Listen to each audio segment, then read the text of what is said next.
what's up kitchen? Welcome to Joving Pilamar TV. Guys, ang gagawin natin ngayon is bleach color with keratin Brazilian Botox. Pero actually yung buhok niya ganito na guys, oh. Pero hilaw, medyo hilaw-hilaw pa po siya. Lalagyan mo natin siya uli ng bleaching color. Wow! Para mas mapantay po ang kanyang hair paglagay natin ng color. Anong color nito, ah? Ash blonde. Ash blonde or ash? Ash gray.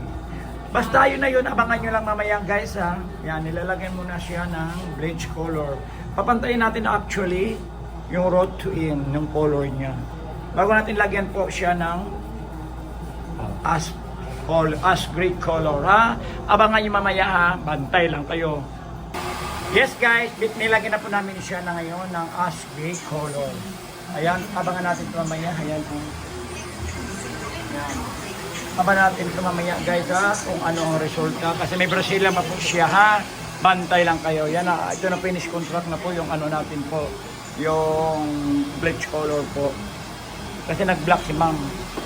Ngayon po, abangan natin mamaya ang ating ash gray.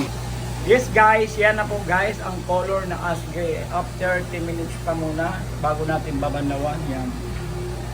Nakita nyo na! Nakita nyo na! Bantay lang kayo. Di ba wa? Ayan si Iwa. Ayan, antayin nyo mamaya ha, ang result namin. Iba Brazilian pa po namin siya guys. Kasi durog na durog ng buhok ni mama. Ay? Ayan, tapos na po mga kapatid ang aming color Brazilian as Great Kera Power. Yan.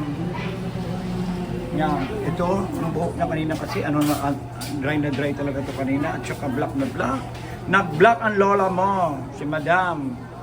Kaya Madam, sa susunod, huwag ka na mag-black ha. Ang hirap alisin ang black na black talaga niya. Buti, kinapitan pa namin siya. Simon color. Okay. Thank you po. Thank you for watching Joving Pilamar TV. Bye!